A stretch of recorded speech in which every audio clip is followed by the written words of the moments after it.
Muse. It's me. You remember me, don't you? Of course you remember me, because I never let you forget about me.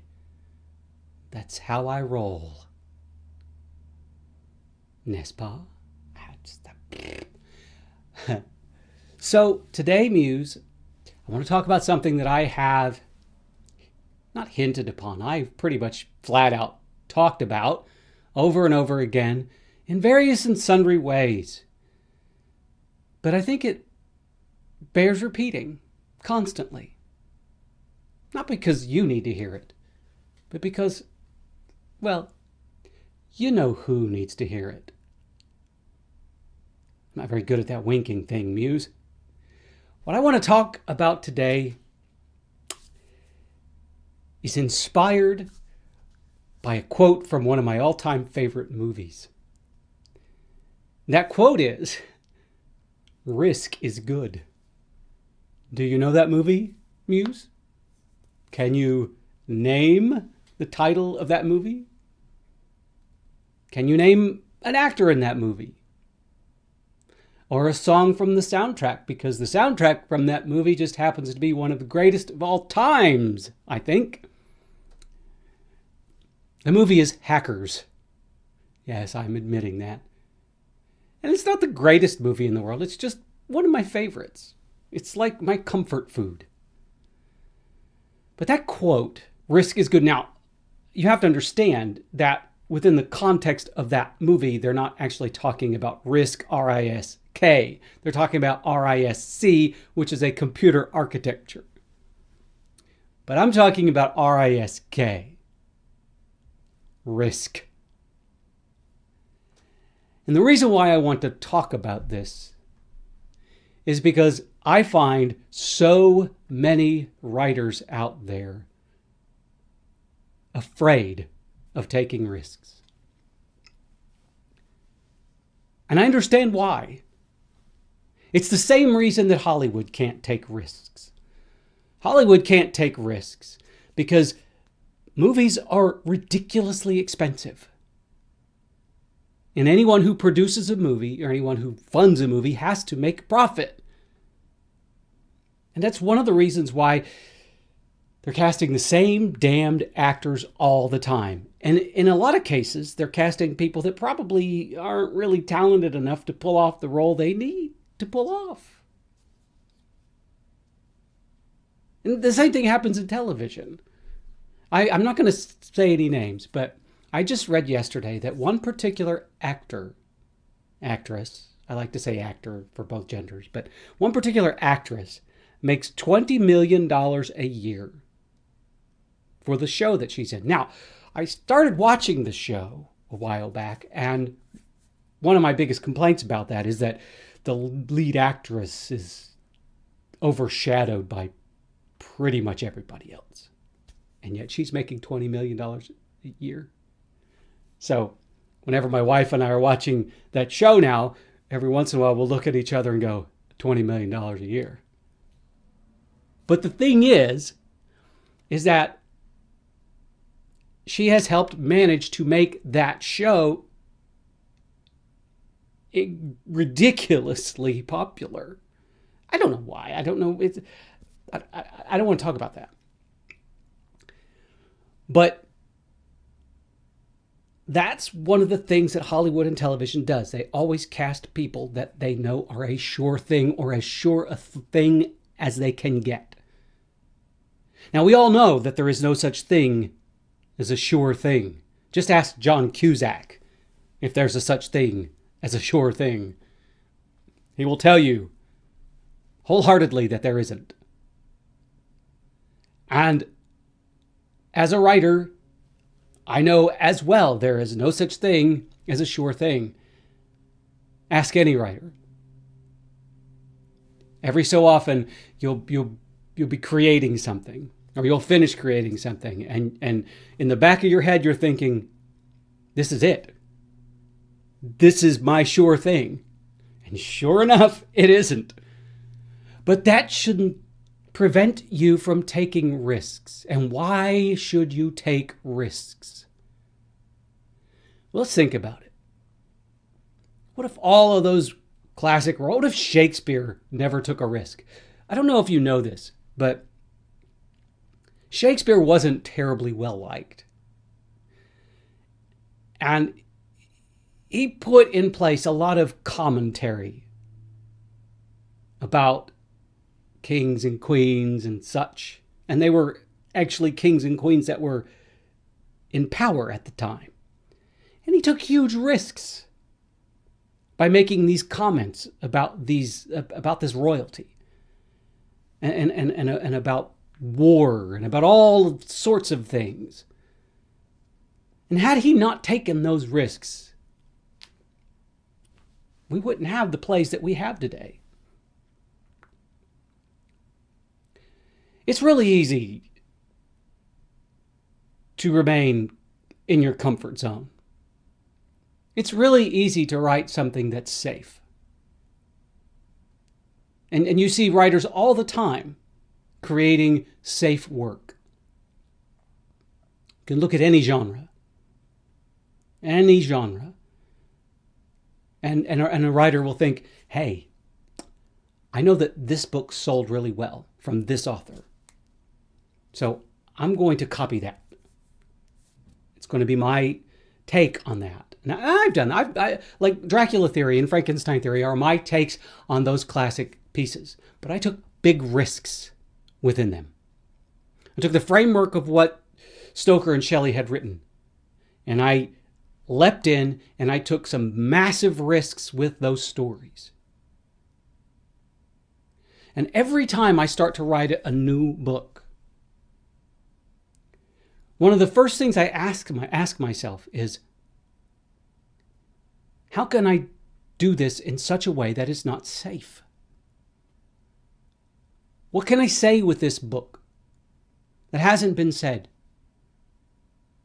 And if there isn't anything that I can't say that's not already been said, I have to question why I want to write the book.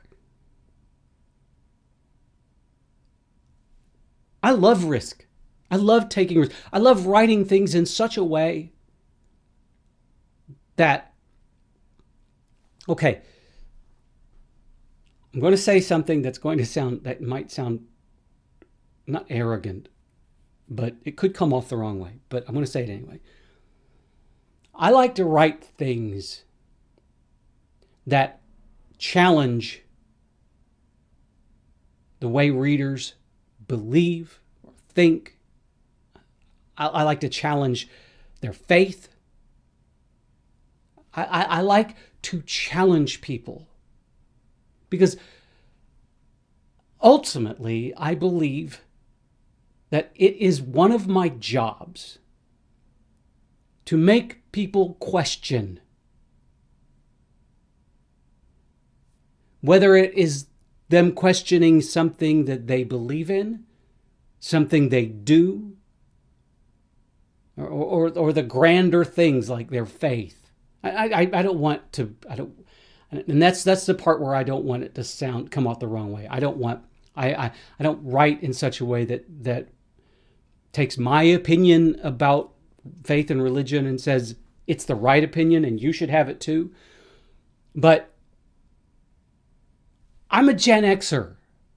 I grew up with the mantra question authority in the back of my head at all times.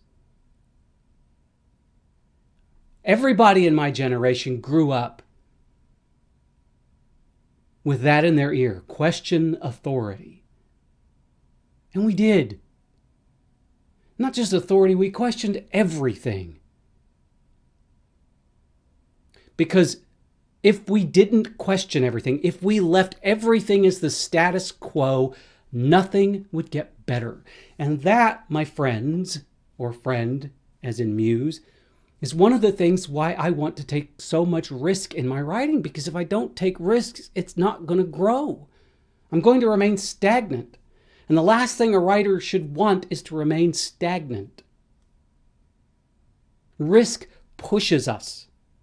It doesn't just push us as creators, it pushes those that consume what we create.